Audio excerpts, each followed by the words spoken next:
It's the Rule of Nerds. I'm Chico Garcia. And I'm Mikel Bolante, and today we're all about superhero diversity.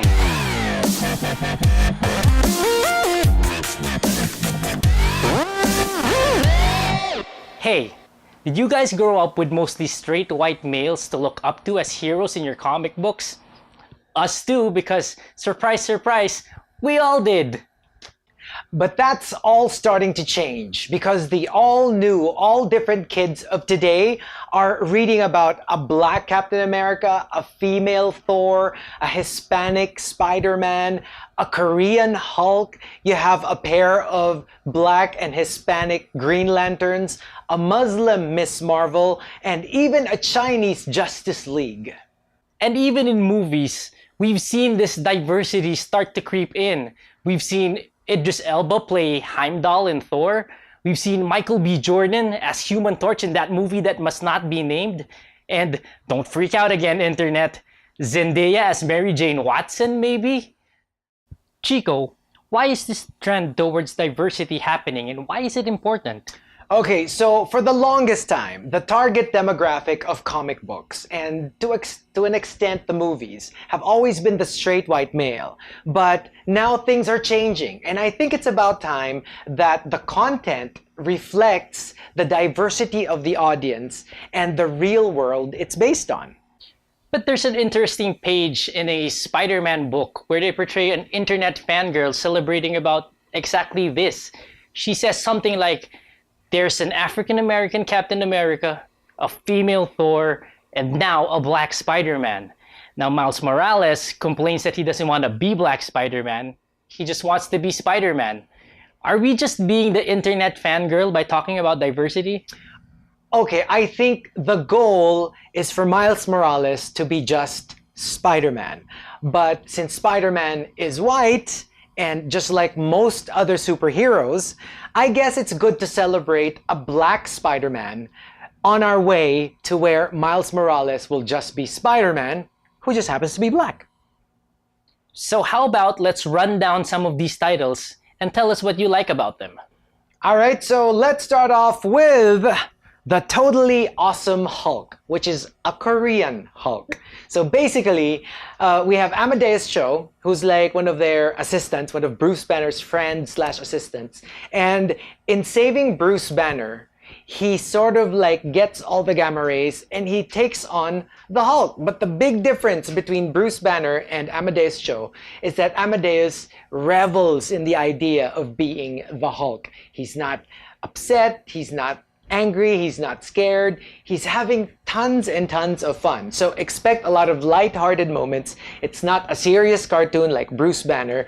It's more of Amadeus Cho having fun as the teenage Korean Hulk. And for me, it really works. And you don't see it forced. The writing is very smooth. The art is very cartoonish in the same way that, Amadeus is a lot of fun. So for me, it really works. Now, my pick is Thor. This is a 2014 series, and if you haven't been keeping up, Thor, the mighty Thor, the guy who looks like Chris Hemsworth, he's no longer actually Thor. See, Nick Fury whispers something in his ear at the end of one of the last books, and suddenly he's no longer capable of picking up Mjolnir, and suddenly he's not worthy of the powers of Thor. Now, during this time, someone else picks up the hammer and is deemed worthy, and now there's a woman running around who looks like Thor and does Thor things. Now, it's probably not a spoiler at this point, it's a 2-year-old book, but I'm not gonna tell you who it is, so you can pick up some of these trades. But let me just tell you that there are some interesting new dilemmas for Thor to face here, and the visuals are just beautiful. All right, so another pick of mine is Kamala Khan as Miss Marvel.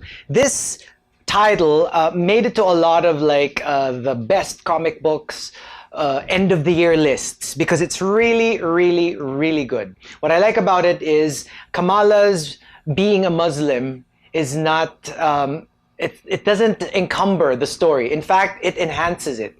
Basically, she becomes Miss Marvel because of the Terrigen Mist. So she's a big fangirl of Carol Danvers, and so she becomes the new Miss Marvel. Long story, to make a long story short.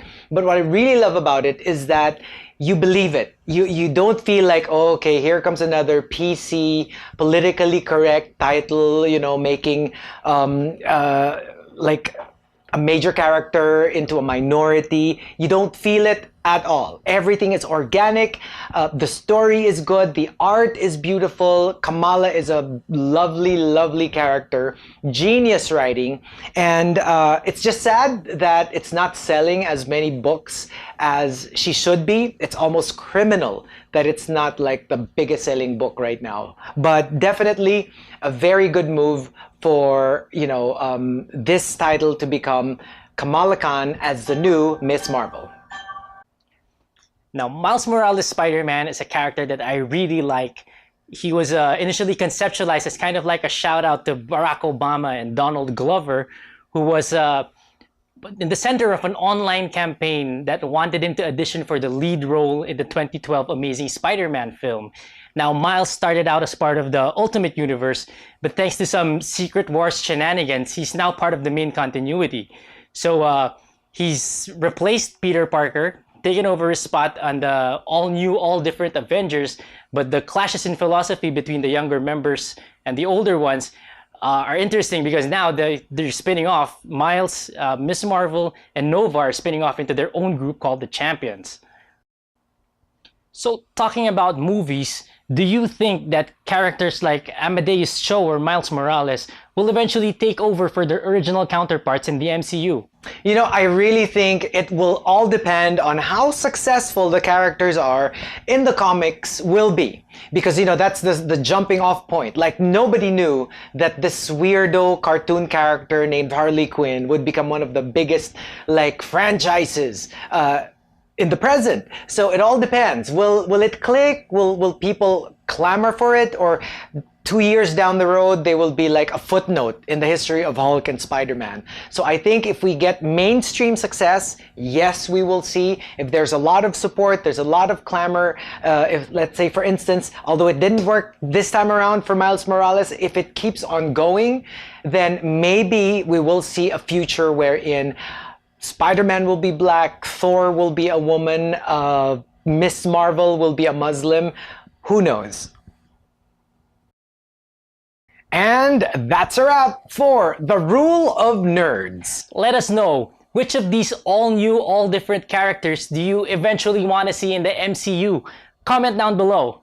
And please follow us on our social media accounts, The Rule of Nerds, on Twitter, Facebook, and Instagram. You can also follow me, Chico Garcia, on Twitter, Facebook, and Instagram. And Mikel? I'm M_Bolante on Twitter and JM_Bolante on Instagram. Nerds out! Here we go!